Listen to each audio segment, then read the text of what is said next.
So one thing that I'm noticing is that podcasters today, especially at the upper echelons, the ones that are raking in millions of views, hundreds of thousands of views, and listens, I don't know, I find like there's this laziness happening. You know, before they were like the alternative to mainstream media because they had really good guests and they got into like all the weeds and all the questions that we all had. And now I'm finding that there's this laziness, right? They have their millions of followers, they've got hundreds of thousands of views, and they're getting paid. And I feel like the research and analysis piece, the delving into the deep questions that aren't being asked, is taking a back seat. And the perfect example is PBD podcast, Patrick Bet David. I used to watch this and just listen to the analysis because sometimes they had some really good pieces, but this clip I thought was just a perfect example of what I see the upper echelons of the podcast space in politics going, which is a reductive understanding of really deep issues. So right now, Ben Shapiro and Candace Owens are like at it on Twitter and on social media. And if you don't know anything about this, like I didn't, if you just watch this clip, you're even more confused by the end of it. So I'm just going to play it and go through it.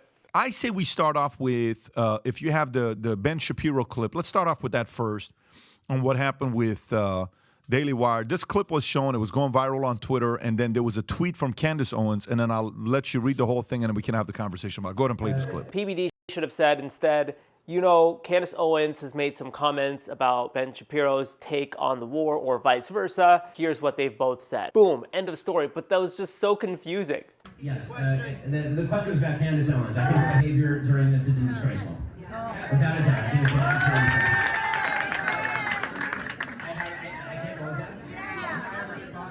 been Disgraceful.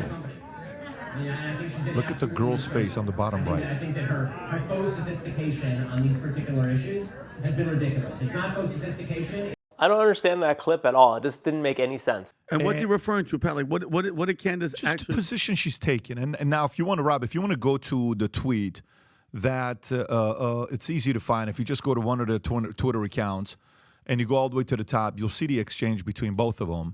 This is so bad. Like, it's just so bad to see how they're stumbling through this. First, put some words about, you know, the difference between money and God and faith and all that, and he retweets it. So I don't know if you're going to be able to find it. From there, you'll find everything else on the bottom. And there was a back and forth, and it not necessarily was the. This is so bad. Like, I feel like there's like Rob, 4 or 5 guys huddled around a computer trying to find some clip about what Candace Owens said about Ben Shapiro, and they're stumbling through it. There you go. Okay, so yeah, you want the response to this? Yeah, and you'll see the response to this, Rob. We'll find that. Blessed are the peacemakers, they shall be called the children of God. Blessed are they which are persecuted for righteousness' sake, for theirs is the kingdom of heaven. This is so bad. You know, it's like being in a presentation and someone's reading off the PowerPoint, but they're like totally missing it every single time. This is terrible. Oh my God! Stop. Just stop. That tweet. This is so. Christ this is King, so terrible. He retweets this is such that. a terrible analysis. His retweet. I don't know if you have that, Rob. It's tough to find because there's been so many tweets since he tweeted that, but you should be able to find it. And Pat, that quote's from the Bible saying that, you know, she wants peace, right? They want as much. Yes, and then he responds saying, Candace, if you feel like that taking money from Daily Wire somehow comes between you and God, by all means quit. Like, what does that have to do? 23 million views. Yeah. Okay. And then she has another thing that she says after that, and she comes back and says so bad. Something else, responding to him. And then there's this exchange, and then she's on Tucker yesterday talking about this, and Tucker asks, who's the boss? Is he your boss? Is he this? Is he that? And it says, look, for 5 years, we've had all these different differences between each other, and he's had pretty much every position that I've had. You can play one of those clips with her and Tucker, Rob. You can just play one of those clips in the beginning. I think he goes right into, Rob, just pick one of them, Rob. Just pick that one. Is fine. There you go. And commanded him to stop saying that the earth revolves. This is terrible. Absolutely terrible. Like, if this were a mainstream media network like CNN or ABC, like they'd be cut. They'd be over. So, you know, I get the realism, but like there should be some level of analysis or research or editing that's done in post to cut through all this BS. Got it right. And in 3 instances, it has been proven that you did on the biggest issues of the day. shouldn't the people who attacked you apologize? And shouldn't someone at least point out, hey, Candace Owens was right about Yeah, that? I don't think it's that No, I think one. what tends to happen is they have too much ego and That's the wrong clip? Oh my god! How is that the wrong clip? How do they find the wrong clip and keep that in the YouTube video? Oh my god. Emotion, but you cross a certain line when you come for scripture and read yourself into it. I will not tolerate it. So she responds after he blows it open. So she noticed she didn't say anything like that until he blew it open, and then Pat, she responded. And then Tom, this is all in regards, Pat, because she's saying the past couple of weeks is because this is since the Hamas terrorist attack, right? Yes. So I think the disconnect, not even just with these two human beings, I think it's just in general, is that one side is like, hey, listen, if you don't think and you don't support and you don't care like we do, and you can't even question anything or be caring for humanity on the other side, it's automatically there's just no value a disconnect. and there's no You know what I mean? entertainment. If you replace that guy with any of your friends, that's pretty much what everybody is talking about right now. There's no research analysis before they turn the lights on, they turn the cameras on. Zero. It's just whatever you're thinking, whatever you've seen on the internet and on the news, just react to it. And trust me, I get that to an extent, but when you're talking about understanding the feud between Candace Owens and Ben Shapiro, there should be some level of analysis that you do to like explain it to people in clear and concise terminology. It's just oh, this is the worst. Right here, this is the worst. On air, but we have even more conversations off air. Big time. This, like Tom said, this is something that they need to have a sidebar conversation off air. They're airing out their dirty laundry on Twitter. That's not a good look for either of them. I'm sorry. No one looks like they're taking the high road. If I have an issue with Pat, I mean, I'm looking at it this way, or if any one of us have an issue with Pat, we're going to go into Pat's office and we're going to have a conversation. Pat's going to say, this is what you need to do. This is how you stand for. Hey, Pat, respectfully, this is where I'm at. We're not going to have a debate with Pat online. No. That doesn't behoove any of our interests. So you're putting this on Candace. I'm just saying that there needs to be respect both ways. Yeah. And you're not, we've had many private conversations, okay? Just like Vinny and I have had many private conversations, just like Tom and I have many private This is so conversations. bad. This is just so We're not terrible. going to do it on Twitter. It just seems to be a complete disconnect, whether it was this issue or another issue, because this isn't the first time they've had feuds. No. You remember there's been other things in the past. On this particular one, what do you think? On this particular one, how do you evaluate it? Yes, thank you. What do you think? Finally, someone with a voice of reason. As it gets, and rightfully so. That's his position. Candace isn't is the worst Jewish. She evaluation just tweeted ever. Christ is king. I think she's on the side of she doesn't want to see innocent people dying. By the way, shit. we all should be on the side of shit, not seeing Candace Owens innocent isn't people Jewish. dying. Yep. Whether you're Jewish, you should not be rooting for dead Palestinians. And believe me, they're not. But whether you're Muslim, Palestinian, newsflash, guys, you shouldn't be rooting for innocent dead Jews. So check yourself if you are.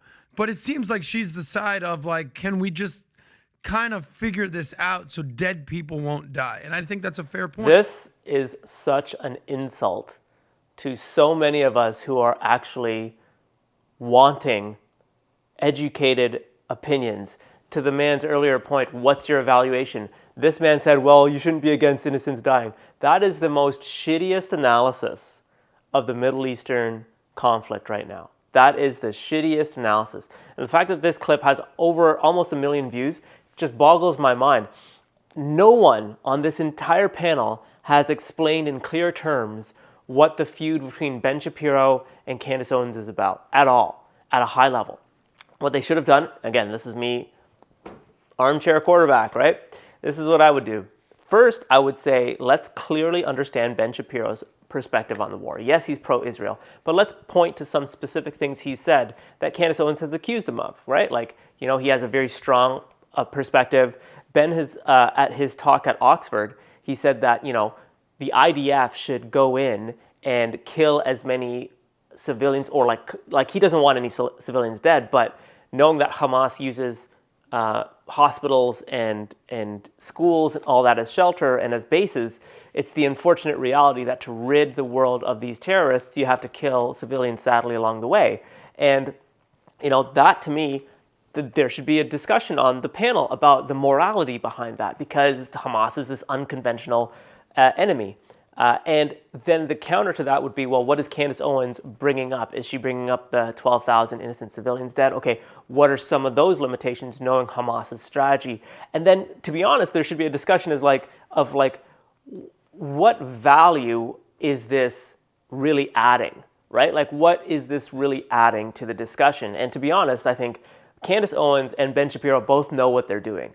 They're fanning the flames to get clicks and likes and retweets, et cetera, et cetera. You know, Ben Shapiro, and I've made a video about this, he's said things that are clearly inflammatory, but he's done that because he knows he's on a platform and he needs clicks, views, and likes. So sometimes I'm very critical of Ben Shapiro because he's not nearly as reflective in his commentary on this war as he has been on other issues. And I think Valuetainment should have picked up on that. And maybe they have in other podcasts, but I found this clip just to be terrible. And their analysis terrible. But it's not just Valuetainment. You know, I can't show any of this stuff. Probably can't because it's not on YouTube. But like, Joe Rogan recently interviewed Elon Musk back on like October 31st. And there was like 15 minutes in that podcast where they're eating pizza. And like, I get it. You know, you've got Elon Musk here and you want to, you know, shoot the shit and do whatever. But like, it's a terrible audio experience listening to someone chew in your ear. And it was just terrible, like, for that period.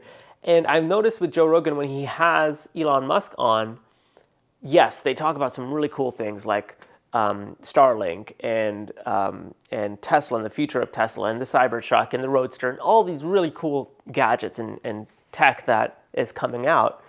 But there's some really hard questions that I would want Elon Musk to answer. Maybe he has in other podcasts. I know he did one with Lex Friedman, so you know I haven't seen that one. But for the upper echelons, like the Joe Rogans, PBD, and others who are huge in the political podcast space, I feel like they're not as thorough in their analysis of questioning these big names.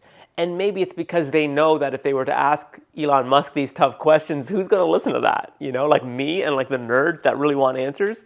But we have to remember too, like, people gravitated to these platforms because they weren't mainstream media. They were something more. They were more in depth. They were more, but I think, I don't know, I feel like Joe Rogan blends more entertainment. And it's not even entertainment. Sometimes it's even like lazy. And I hate to say that Joe Rogan is lazy because he's a billionaire or almost a billionaire. So what the hell do I know? But I feel like there is a laziness that's happening now in the podcast space. There's a lack of innovation. He had The Rock on a few days ago, and I swear the first 45 minutes was Joe ranting about politics or eating healthy and eating clean or whatever, the Middle East conflict. It's like, you have The Rock on. Here's a perfect opportunity to ask about the Oprah Winfrey raising money for Maui. Like, I would have asked that like right out the gate.